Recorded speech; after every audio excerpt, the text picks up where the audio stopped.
You can incubate a lot of either negative things or positive things in sleep. This is getting too easy. Just sleeping sadhana. So coming awake to an alarm bell with a sudden start is not the best way to do your life.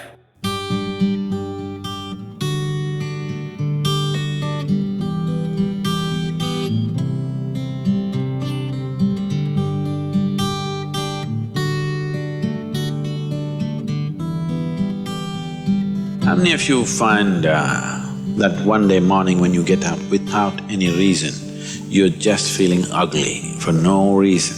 If it is happening even at least 2-3 times a year, if it is, then you must do certain things before you go to bed. It's very, very important. Because unconsciously, you need to understand this, you can incubate a lot of either negative things or positive things in sleep. Either pleasantness or unpleasantness, you can incubate very effectively, uninterrupted in sleep. You can also incubate it in the day, but there are so many interruptions, it doesn't happen very efficiently. But if you have a tendency to go to bed in a certain way and you wake up in the morning really nasty for simply no reason, that means you're incubating things in the night very efficiently. Bad eggs. This is not just about psychological disturbances, it can cause major physiological problems over a period of time. It's important that you eliminate these things from your life.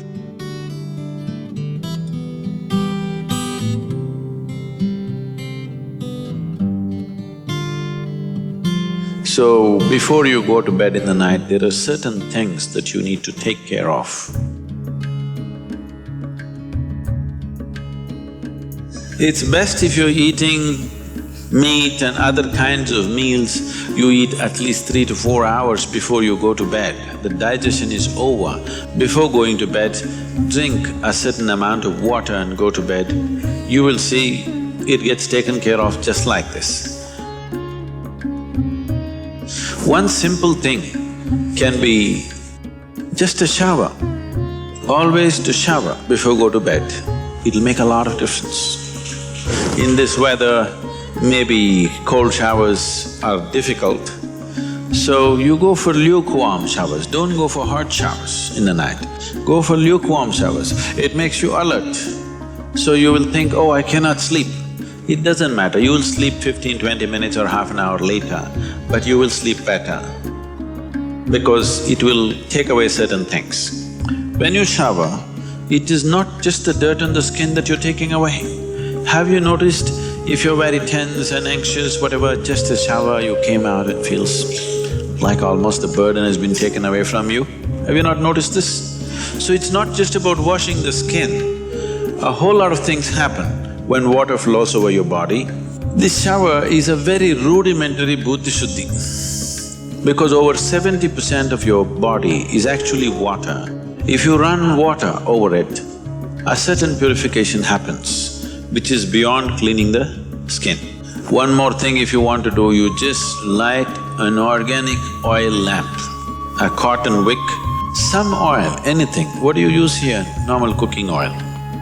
Linseed oil, rice bran oil or sesame oil, what do you have? Olive oil, fine. Any organic oil with a cotton wick, just burn one little lamp somewhere in the room where you sleep. You will see these things will completely disappear. If you can bring in a chant or there are nightly practices, yogic practices, before you go to bed, sit on your bed and do this practice. If you want to do Isha Kriya, it's available on the net.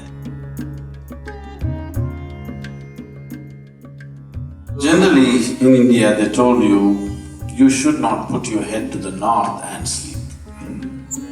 You're aware of this? If you put your head to the north and sleep during the night when you're in horizontal positions, then slowly the blood will get pulled towards your brain. When there is too much circulation in the brain, you cannot sleep peacefully. If you have any kind of, inherently weak aspects in your brain, or if you're of old age, you could die in your sleep. One can have hemorrhage because extra blood is trying to enter the brain, where the blood vessels are hair-like. Something extra is being pushed because of the magnetic pull. When you're in a vertical position, this is not so. The moment you become horizontal, this pull on the head is so strong that slowly the blood tries to move towards the brain. So to avoid this is true only in the northern hemisphere. If you go to Australia, you should not put your head to the south. If you're in India, you should not put your head to the north. You can put it any other way, it's okay. Keep this in your mind, that you are truly a mortal, okay? Not in words, really. You could fall dead right now. You may be young, you may be old, it doesn't matter, you can fall dead right now. Yes or no? Before you go to bed, sit on your bed and think this is your deathbed. You have just 1 more minute to live. Just look back and see, what you have done today, is it worthwhile? Just do this one simple exercise. And you don't know when it really happens, whether you'll be sitting on your deathbed or lying in a hospital, all kinds of things sticking into you. Who knows how it'll happen? But enjoy this every day, that you will sit on your deathbed, look back and see, today, the way I've handled these 24 hours, is it worthwhile? Because now I'm dying. If you do this, you will live a worthwhile life, believe me. So every day in the night, all of you should do this before you go to bed. Last 3 minutes, everything that you have gathered, the body, the content of the mind, things, don't ignore small things, these small things are big things. I've seen how people are carrying their own private pillow, you know, because it's very important. So, your pillow, your footwear, if you have relationships, everything that you have gathered, keep it aside, sleep.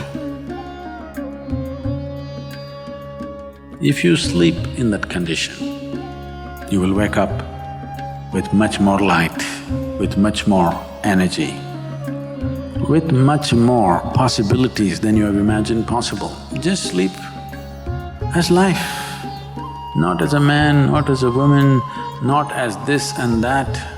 Keep everything down, simply. See, this is getting too easy.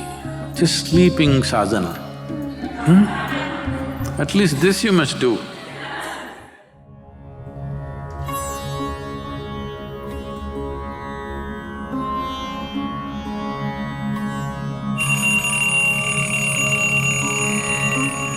So what kind of sounds come awake to will determine the context of the day and the future of your life in many ways. So coming awake to an alarm bell with a certain start is not the best way to do your life. It is best that if you need a certain amount of sleep, if your body right now, because of the kind of food that you consume and the kind of thoughts and emotions that you process within yourself, accordingly you may… and the level of vibrance that you have managed within your body will determine how much sleep you need. Let us say you need let's say you need 8 or 12 hours of sleep. I was saying the wrong number Whatever amount of sleep you need, you know how much you need.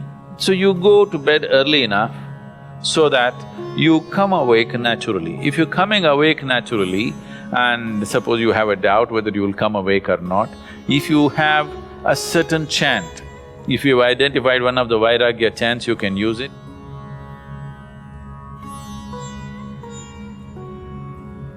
Physiologically, one important aspect of you is your heart, the pumping station for your blood circulation, which pumps life across the body. If this one thing doesn't happen, nothing happens. This starts from left side.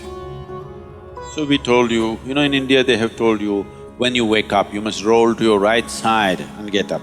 Have they? Left side, if you roll and get up, bad things will happen to you. Did they tell you? Bad things are not about that. When you're in a certain state of relaxation, when the body is in a relaxation, the metabolic activity is low. When you get up, there is a certain surge of activity. That's why they told you in India, see, all these things are built into your life which you're throwing away. The whole science of living has been built into your life. They told you in the morning before you wake up, you must rub your hands together and see like this, huh? Not see like this, you must place it upon your eyes. You do this, you will see God. It's not about seeing God. If you rub these two things together, all the nerve endings, there's a heavy concentration of nerve endings in your hands. If you do this, the system comes awake immediately. You're feeling asleep, you're feeling sleepy, just do this and see. Everything comes awake. So morning before you move your body, you get it awake first and then place it upon your eyes. Instantly a whole range of nerves connected with your eyes and the other aspect of your senses come awake. Before you move your body and your brain should be active. You shouldn't get up dumb, that's the idea. Understand? So you do that and then roll over to your right and get up. Today, if all of us go to bed, by tomorrow morning, nearly 250,000 people won't wake up. Natural death in the world. Suppose you wake up tomorrow, you guaranteed? Have you come with a guarantee card? No guarantee card. So suppose you wake up, let's say. Just do this much, I'm telling you, this is a simple first step to your spiritual process. Tomorrow morning, when you come awake, check, you really awake or you dead? If you're awake, it needs at least a little celebration. You don't have to get up and dance, at least you can smile, still on. 250,000 people died. They were like you and me, poof, they went off, isn't it? Wherever you look, they're not there. Here I am still, alive. One big smile, will you? I'm talking management. Then if 250,000 people died, at least 3 to 5 million people lost somebody who's dear to them. You check those 3, 4, 5 people who matter to you, all of them alive today. One more big smile. Hello?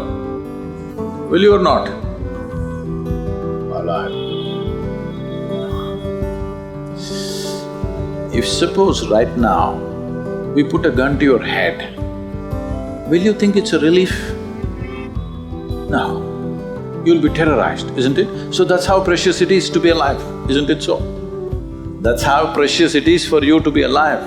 So tomorrow morning, 250,000 people died overnight, but you're still alive. Does it not at least deserve a big smile, I'm asking you? And all the people who matter to you are all alive today. One more big smile?